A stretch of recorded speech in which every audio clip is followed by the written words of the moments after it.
Tony said that he is hopeful, optimistic Justyn will be back. What kind of dynamic does he bring to the wide receiver? How does it change if he's available to play? I'll first say that Justyn's done a phenomenal job as a leader, and what we do as a staff is we, heading into spring, we have our guys, kind of vote on, who's the most all-in offensive players. And we also kind of call out some guys that maybe aren't all-in. We throw their names up there and hold them accountable, and that's an important part too. But Justyn had the most all-in votes for the wide receiver group, and Will Sweeney's right behind him, But Justyn is seen as a leader, and that was heading into spring, and that's coming off of a year of not playing, and not being in wide receiver meetings often. He's doing rehab and trying to recover, and so coming off of that, he still was seen as a leader.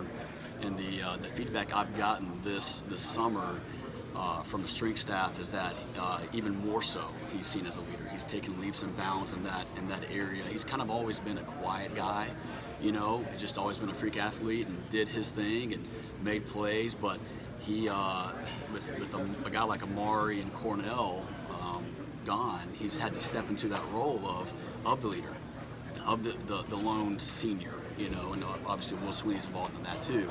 And we are counting on Will a lot to lead, and he has done so this summer. But done a phenomenal job as a leader. Worked his tail off in the weight room. Really bought in more so in the weight room, and so he's ready to go. I believe that he's when he gets that that word that he is cleared, he's going to be ready to go and be confident and able to help us. And I think talking about his play, we're going to play him in the slot, but we're going to play him in the boundary. We're going to play him to the field. I mean, you name it. We're going to put him where he needs to be successful, where he needs to be to help us as an offense, because he can do so much. He's a 6'4" guy, but can run routes like he's a 6-footer. And that's what makes him so dynamic and so exciting to have on the roster, because he can do so many things.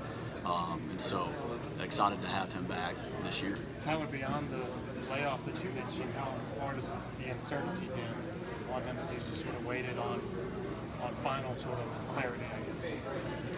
Yeah, it hasn't been hard. I mean, I think for us and for him is just operate like normal, and prepare as if you're gonna.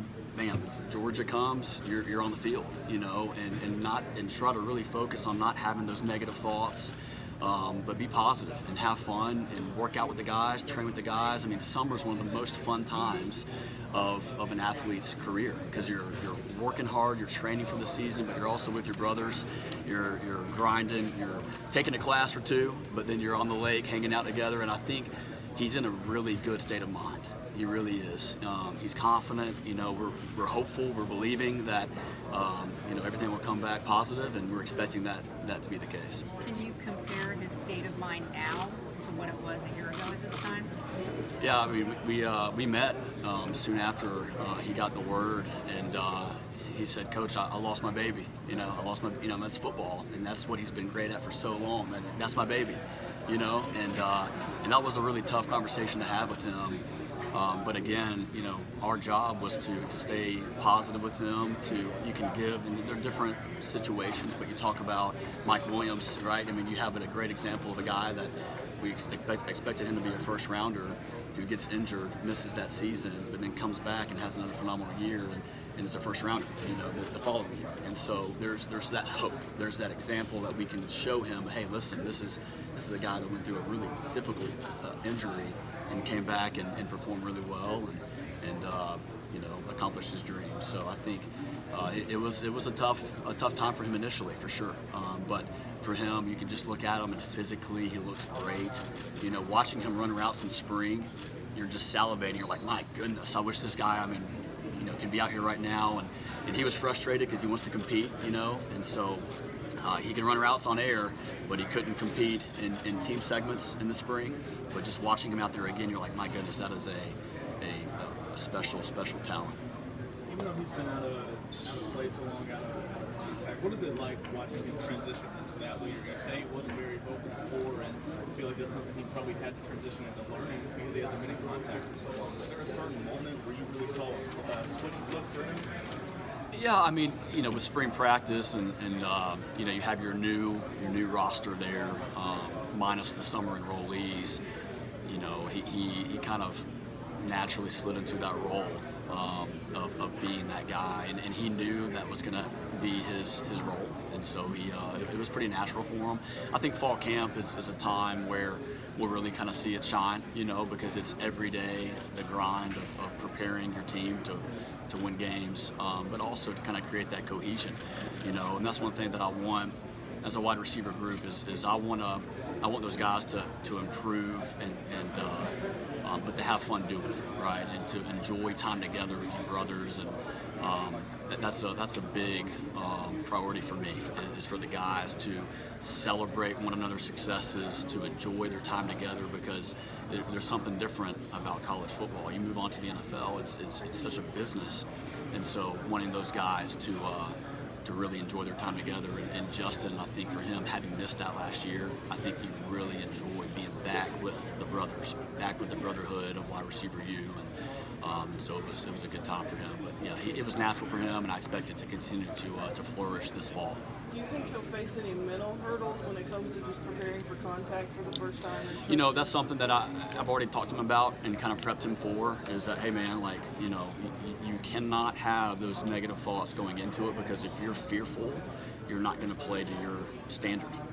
You want to put your best self on tape, and so if you are fearful about further injuring yourself, or it's just you're not going to perform. And I had the same thing with Mike Williams, and I remember heading into his first game back was against Auburn, and that year, but he played well, and I think that's the thing, is that once you take the first hit, you just move on. You play football, and from that point on, it's what's my alignment assignment, just execute, and that's what we're going to train him to do this fall camp, right? He'll take some hits in fall camp. That's part of it, and so I think that'll be good for him to kind of get that out of him heading into our first game. What type of lift has he given just the other receivers in terms of what they've been doing this offseason, their work ethic to raise their games as well? Yeah, I mean, we're not around much in the summer. I know those guys, whether they're working here or going home. They travel together. I know he and EJ, right? They're from the same hometown, and Ajou, so they train together on the side. They'll go and run the hills, run the dikes together, and putting in that work together. With Amari will come back in town. Former players come back in town, and we have a rich tradition at wide receiver here, and so those guys, that brotherhood is strong. And so, to me, I think when you this time of year in the summer, when you have no coaches around, you have the strength staff, but then they're out of the way when the footballs come out, that's when the group is really formed, right? The cohesion is really formed. And so, I hate that I can't see it, because I'm excited to get out there first day on the grass to really see, okay, what kind of improvements have these guys made. But that'll be soon. So I'm looking forward to seeing those guys and what they've accomplished in the offseason. You just mentioned moving him to the boundary of the field, playing the 9, playing the 7, playing the slot. As an offensive coach, does it kind of make you, as you mentioned a minute ago, salivate to think, he can be in the slot one play, then we move him to the 9, move Shipley into the slot for a play. Mm-hmm. He can be on the field with Frank at the same time, or Ngata at the same time. That's right. Yeah, and I think the reason you want to put him in the best situation to help your team win, but we also have so many wide receivers that can play the game and do it at a high level. And those guys have earned the right to play. And so, if you take Ross and you move him to the boundary, well then now, who's going to move up in the boundary? You got Spec, Stellato just got here. You have EJ. Honestly, Beaux can run routes from the slot. I can tell you that, and so those guys can move. So you move one receiver, that means other people are going to move around as well, which is exciting. And I think for me as a coach, I want to equip these guys with tools to be successful here, but also at the next level. Because if you just know at wide receiver, if you just know one position, you're hurting yourself and you're hurting your team. And so you have to see the big picture conceptually and to say, okay, you hear the play call, well then you can draw every position and you can understand the quarterback's reads. Well, if you know that, then you can play anywhere. And what's cool about, and I'll mention this, and Decari and Beaux, they came here in the spring and they played 2 positions. And normally as a freshman, you put them in and you say, hey, learn this position, and then it all kind of makes sense for you, right? That's what we always do. But as they started to perform, we said, man, those guys are versatile. Let's go ahead and switch them. So Beaux and Decari, they switched sides, playing the 9 and the 2, okay? And then Beaux kind of moved into the slot some of the summer too to learn it. But they've been able to play 2 positions already, and so to do that, it takes understanding the concept, right? And that's the NFL. If you can understand the concept, you can get on the field and play, right? And so that's what I want the guys to understand now, to help us, to help them now, but also to be thinking about their futures in the NFL. So, but you're right. I mean, you got so many guys that can play multiple positions to help you win, and to get them on the field and get their catches that they want, and have fun, helping the team win. Tyler, I think Amari said Ajou was up to 230 pounds. Just what have you heard about him? He was. Okay. And he can carry 230 fine. He's at 215, maybe 215 now, I believe. It could be even closer to 210. I saw him the other day, and he looked, I guess, more chiseled. I won't say thinner. I don't think any athlete wants to be said they're thin, but he looked really good. And so for him, he can carry 230 fine, but he could, I think at 210, 215, he can be able to have that stamina that you want at wide receiver. We want to be the most in shape group on the field, and he can run a go route and come right back and run another one. And so for him, that's going to be important, is just to have the conditioning to stay on the field and not come off, and he looked great. Excited to see how he does this fall camp. What did he show you? Go ahead, sorry. Any early returns on Stellato? I know he just got here. I mean, from what I've heard in the weight room, it's just a freak athlete. It's going to remind you of Brandon Spector a little bit. They're built somewhat similar in stature. He loves the weight room. He's a weight room junkie. Very explosive, athletic, grinder. So I mean, those are the kind of things you want in a receiver. So he's confident too. He's just talking to him. He's excited. He feels like he can help us. So he'll get that chance. I mean, everybody get out there and show us what you got and have fun doing it. But excited to add him to the group. Back to Ajou, what did you see from him in the spring, and then what does he need to do to kind of take that next step, knowing he was a young guy? Yeah, I mean, he really is just a 180. I mean, he surprised himself, I think, even a little bit. I mean, I've always told him, hey man, you are a phenomenal athlete. You have just God-given ability, talent that just oozes from you. Okay, so let's take all that talent, and let's really focus on the details. You've always been just the best that can jump and jump over somebody and catch it and run fast, but at this level, that you can't get away with just being a great athlete. You have to be a technician, and so he's been able to do that. He's worked really hard at his break points. He's worked really hard at his flexibility, his fluidity, in and out of his breaks, even his stance and start. I mean, when the ball snapped, he had so many false movements when the ball was snapped, and so trying to tighten that up and make him more efficient, and it's shown. You see his spring game, and when Ajou's playing confident and he knows what to do, that's another thing, is just understanding the playbook, and we just kind of stuck him at one position, but now he's been able to play another position, the boundary in the field. That's created confidence. And then, off the field, he's done well. He's committed more, I think, academically. And that's the thing too for our guys to understand. You're not in the NFL. You're a scholar athlete. And if you can focus off the field and really how you do anything is how you do everything. And so let's focus on being great academically. Let's focus on being accountable in these areas. It's going to transfer to the field, and you saw that. And I think that kind of the light went off. Man, you're right, coach. Like I've done so much better in these areas, and it's shown up on the field. And so he's excited heading into this fall. As far as I was actually going to ask him that same stuff, but as far as the route running and stuff, just what was that curve like for him? Trying to. Yeah, it's just raw. I mean, he left Brooks, Alberta, went to Clearwater Academy International, and he just needed more coaching. He needed more time. He needed more reps, like anything. He just needed more experience, and that's what you get when you get here is plenty of time to to get reps, and I think for him, being coached up, I think he and Amari, like Amari took Ajou, Amari took EJ, those young guys last year, and then Ajou and EJ are roommates, they're close friends, they grind together whenever they're not here working with the team, and so for him it was just being around players that have been there, done that, they're the example, follow those guys, learn from them, and then from there, you kind of branch off and be who you are, because you can't be EJ, you can't be Cornell, Ajou is Ajou, and you're built different. I can't ask you to run the same kind of routes that Amari ran. You're built different. This is your skill set. So let's use your gifts, your strengths to your advantage. But also, hey man, those weaknesses, we gotta clean those up. And he's bought in. He's so coachable. I mean, we have a great group of guys that are so coachable and want to be great, and so it makes it easy for me. So. Outside of Justyn, how is everyone else from a health standpoint? I think some other guys were banged up a little in the spring, health-wise. Yeah.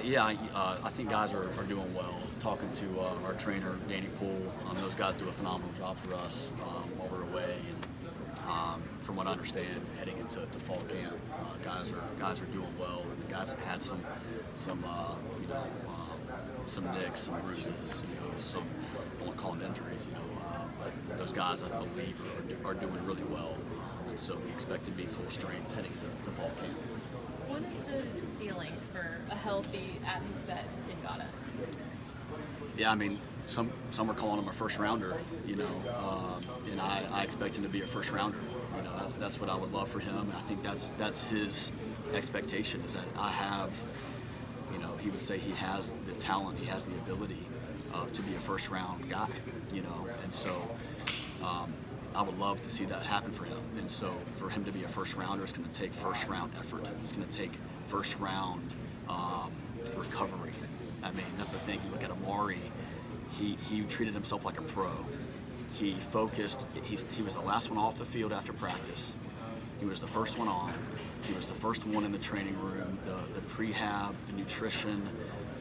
Unfortunately, so many guys that leave college and then they're like, oh, now I'm gonna get committed, nutritionally. Like, no, let's do that now. That's gonna help you kind of set the floor, raise that floor a little bit higher, heading into the NFL. But those guys haven't experienced the injuries. He and Frank haven't experienced the injuries they had last year and how frustrating that was for them, for me. Talking about a depth chart and kind of having to roll guys in, that was tough, and for our team, and so they don't want to be in the same situation. And some of that is out of your control. Injuries are out of your control sometimes, but if you get injured, you at least can say, hey, you know what? I did all I could do to prepare myself to be full strength. And so, man, you saw the spring game and you saw what Ngata did. And, how dominant he can be because he's such a physically dominant guy. For him, I'm really hoping the light comes on. I'm really hoping that he stays healthy and is who we think he can be. From my recollection, he wasn't full strength even in the spring game. So is that an example of what you're talking about, him sort of pushing through? Yeah, and that's part of it. I mean, part of being a football player is playing through discomfort. Especially at wideout, you have those guys that are wound up tight, that are, 0 to 60 in 4 seconds, kind of guys that we call them Ferraris. You get a little nick, they feel every nick, and so understanding, man, you have to be durable. If you're going to play in the NFL, they're not going to invest in a guy that stays hurt. So can you be durable? And again, that goes back to preparing your body in the prehab and the rehab. And so, and I've told him, I said, hey man, listen, you have to be known. If I talk to a scout, I want to be able to say, yeah, he had a couple injuries. They were out of his control, but he's a durable guy. If he feels a nick, a bruise, he plays through it. He's tough. And he is tough, but those injuries have been out of his control. And so I think for him now, man, let's focus on preparing holistically for a long season. And when I do feel some of that pain, some of that discomfort, that's part of it, man. Lean into it, push through, and again, talking about Ross, if I'm worried about an injury, I'm probably going to get injured. I mean, let's get that out of my mind. Let's focus on the task at hand, on my alignment, on my assignment, and be focused on that, and have fun playing a game. You know. How have you seen Ross progress just this offseason and where he kind of looks going into this fall? Well, we haven't been around this summer. Right.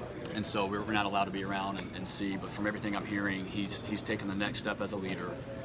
The guys are following him closely. He's confident. He's added that muscle mass that he kind of lost last year. That's been big for him, especially his lower half, being able to use. I mean, you can't put a squat bar on your back, right? And so trying to strengthen his lower half again has been a focus, and he's been able to do that. I mean, the guys talk. I mean, coach, they can't. We can't guard them. We can't guard them. In one-on-ones. I mean, I can't wait to see him back out there competing. That's the thing. He was like, Coach, man, like let me compete in the spring. And I'm like, I will lose my job if I let you get a rep of one-on-ones. And I love my job and my family too much to do that. Right? And so. But he would do RVA, routes versus air, running routes, making sure the timing was right, and he looked great. And so, I expect him to, hopefully just not miss a beat. To come back stronger than before is our hope, and having that confidence. Hey man, you've put the work in. You've worked so hard all last year in recovering. You've worked so hard in trying to build back that strength, and have the confidence that you're ready. And take that first hit, get up, brush it off, and let's go. And that's the hope that we have, and that's his expectation. So playing in the slot, obviously a much different body size than Amari's. How can having a guy with his size and skill set at that position put stress on defense? Yeah, I mean you look at sometimes you look at a nickel. Okay, so a nickel slot corner. They're not sometimes they're not the biggest guy. And so you have a size advantage there, and also in blocking, being able to have the size advantage there, and then you have seam throws. You have a bigger body that already has the size advantage, but also can go up and go get a ball in the seam. But with his break points, he's a big body guy, but he can get in and out of his breaks like he's a 6-footer. And so that's what excites you, is that he's so dynamic that you can do a lot of things with him. But we're not going to keep him in the slot, nonstop. I mean, he's going to play multiple positions. He's going to have to play the boundary. He's going to have to play the field. The 2-man or the Z is typically what you call that position. And so because he's so versatile, it'd be crazy not to move him around some. But also, kind of see as the season goes, what does he do best, and where do we need him most? And so having, again, I mentioned this earlier, but having so many other receivers that are dynamic, that are phenomenal players, they deserve to play. And so you can move them around and have some other guys step right into that spot. And so I think there's a lot of versatility that we can have with Justyn and most of our other receivers. Frank is another guy that you just feel like there's another level that he can reach. What does he need to do? Yeah, I mean, for him is stay healthy, okay, and for him, getting out early and stretching, and staying flexible and fluid. That's going to be big for him. I think just consistency in his catching, and he's worked his tail off trying to be just a sure pass catcher, a confident pass catcher, and that just takes, like Amari would do. Again, going back to the examples that we've had that have come through here, Amari would catch a couple hundred passes after practice on Tuesdays and Wednesdays, and certainly during the summer, and so and he's done that, and Frank, the good thing about Frank is that, if you look back at like Miami, that's where he's from. We played Miami last year, and he had that wide open drop. He took his eyes off of it up the sideline. He came right back and had a third down conversion route where he had a press corner, had a great released outside, had a tougher catch, and made it and finished the over-the-shoulder catch. Those aren't easy when you have a guy draped on you, and he came back and finished it. And I think that right there, I said, hey man, listen, like, that is an example of being confident. That's an example of being a mentally tough guy. That's the thing about being a DB. You get beat, you gotta let that thing go and go to the next play. Same thing for a wideout. If you have a drop, hey, move on. All right, let's make the next play. And he's done that, so I know he can and he will. And I don't see that being a problem for him. from him. But and the other thing is just he is a taller guy, and he can run like the wind. So being able to run like the wind, but then stop, right? And then get in and out of his breaks quickly. You know, I try to teach a 3-step break, which is not easy, but we're going to rep it like crazy this fall camp and have him be efficient in and out of his breaks, and then just have fun, make plays. Tyler, you've been around here a while. Is this the most the physical and mental toughness of this program has been challenged during the off season, just within, like internally in your mind? It has. I mean, you know, I think Coach Sweeney has really challenged the team. You know, I mean, I think this is the most physical spring that we've gone through, as far as, you know, putting the pads on and banging, you know, and that's the game of football. And you know, we have the kind of roster to do some special things this year, and you know, we don't want to have any regrets. And so for us, it's, hey, let's, you know, every opportunity on that field that we have is a chance to sharpen our iron and be prepared for, you know, some of the toughest battles ahead. So it has been a really challenging spring, and this summer our strength staff, their word, I guess you could say, has been finish, you know. And so it has been, from what I understand, it's been a rowdy summer. Our guys have, you know, it's just been your team, right? And fall camp, here it comes. It's just going to be us against Clemson, you know, and sparks have flown, and in a really good way, you know. And so guys have challenged each other, and trying to see who's the alpha, kind of for each group, which has been really cool to hear, because guys are competing against each other, and so I expect us to be a really tough team this season. What's it been like watching EJ grow this offseason after stepping in maybe when you didn't think he would have had to as a freshman? Yeah, I mean, you know, EJ and Ross are similar in that they are very confident, kind of cool, collected guys. You wouldn't know that EJ was a freshman last year because he carried himself like an upperclassman, very confident. You know, I wasn't surprised to see him make the plays that he did this past year, because when he came in the spring, I said, man, this guy's got something to him, you know. And we say you want to have some dog to you playing some football, and at wideout we don't want any soft wideouts. I mean, you have to, you know, we expect you to be tough and to be a physical dominant blocker. We expect you to be tough with the ball in your hands, a tough route runner, you know, to be physical, and that's what you have to be a successful wide receiver, and he has those things. And so, you know, heading into this year, you know, you know, nothing's going to be given. I mean, he's going to have to earn the starting position. You know, he's got other great juniors ahead of him, you know, and you know, and so all those guys want to run out there first. And so it's going to be competitive. Everything's going to be earned this fall camp. But again, you know, I mean, having his versatility, he can play anywhere on the field just like Ross. You know, when he actually, if you look at the spring game, EJ, I hated it for him. We put him out there at the 2. We wanted to try to get him a ball down the field. Never really quite came to him in the spring. But then in the spring game, we moved him to the slot, and he had a stick route, caught it, got upfield, had a pretty good gain for a first down, and so he can do that. He can run those quick change of direction routes in the slot. And so we're going to use his skill set to really help us be successful this season. Even if he's not on the field to start the games at the beginning of the season this year, do you fully expect him to be ready when his name's called? Oh, no doubt. And I think anybody would tell you, you know, even if you're not running out there first, you're going to play a lot. You know, and shame on you if you're not prepared. I mean, you look at our Notre Dame game, our first Notre Dame game, and Ngata couldn't really go. And I had to move Cornell from one position to Ngata's position. EJ had to step up and play, right? And so, you know, he was ready, and he knew what to do.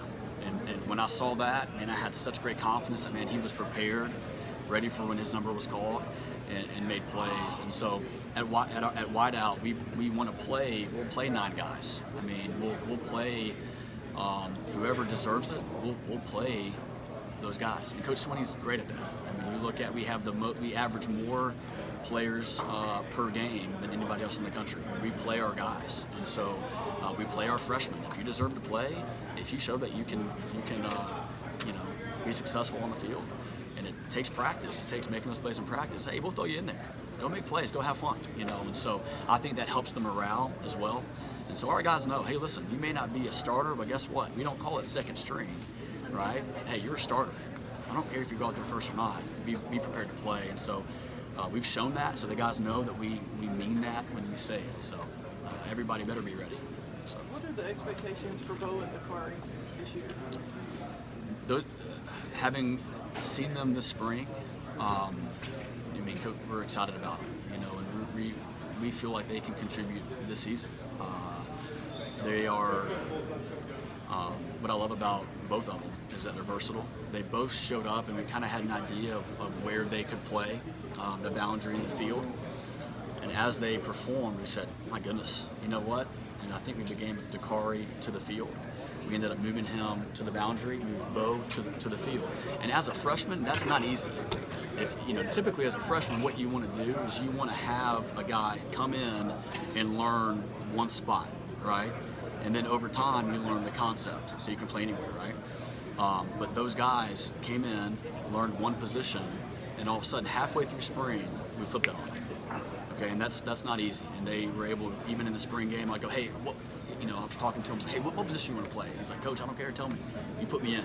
And if you, as a coach, if you have a player that's that confident, man, you feel free to just roll guys in, right? And I think for us, we want to be able to be that unit that says, all right, hey, you know what, Ngata, hey, go run a couple go routes, man. You know what, go ahead and finish that play. You know what, if for some reason we don't, hey, I'm gonna throw Ajou in. Hey, Ajou, go do the same thing. Hey, Decari, go do the same thing. Hey, EJ. That's what I want to have, is just confident playmakers that are just chomping at the bit to get in there and dominate. And so I expect us to kind of have that confidence, each and every one of us, have confidence to go out there and be who you are and make plays for the Tigers on Saturday. So it'll be fun. All right, we'll wrap up, Coach. We'll wrap him up. You want to get him inside? Let's do that, so I can get Coach Reed in the